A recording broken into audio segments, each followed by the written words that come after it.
अशांतस्य कुतः सुखम, गीता कहती है अशांत व्यक्ति को सुख कहाँ से मिलेगा।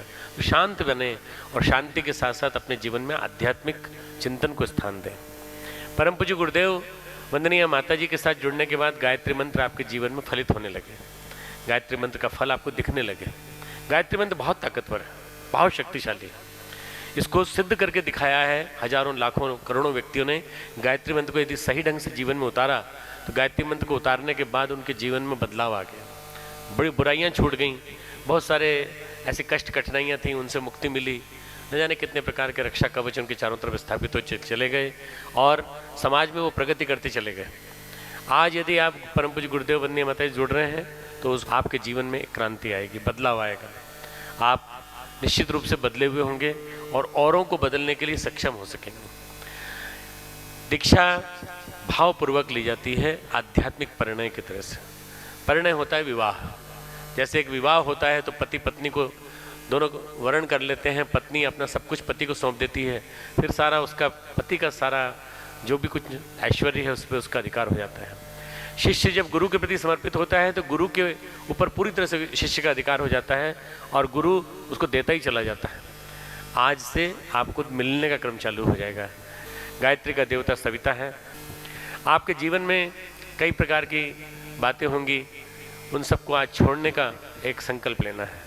खाने पीने की बुराई, गुटखा, पान मसाला, तंबाकू, अगर ऐसी कोई चीज़ें हों, और जो दुनिया भर के जो मादक पेय हैं, जो लिकर है आज इतनी ज़्यादा समाज में प्रचलित हो गई है, अगर छोड़ सकें तो छोड़ दीजिए। पूरी छोड़ते नहीं बने सप्ताह में कुछ दिनों के लिए छोड़ दीजिए। सोमवार गुरुवार को मत लीजिए, धीरे धीरे करके आपके सारे दिन की छूट जाएगी, इसकी गारंटी हम आपको देते हैं। निश्चित रूप से आप मान करके चलिए, अगर आपने कुछ दिनों के लिए छोड़ा, कुछ संकल्प ले लिया, छोटा सा भी संकल्प ले लिया तो वो निभ जाएगा, क्योंकि गुरु की चेतना इसके बिना आएगी नहीं। आपको मांसाहार करते हैं तो उसको छोड़ दिए। आप पवित्र बनने का प्रयास कीजिए, अपने शरीर को पवित्र बनाने की कोशिश करिए।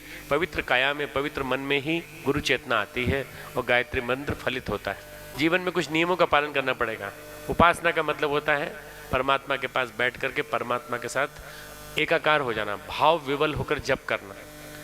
सूर्य भगवान का ध्यान करिए, सूर्य के साथ एकात्मता स्थापित कर लीजिए, एक हो जाइए। सूर्य का प्रकाश आपके रोम रोम में, कण कण में प्रवेश कर रहा है।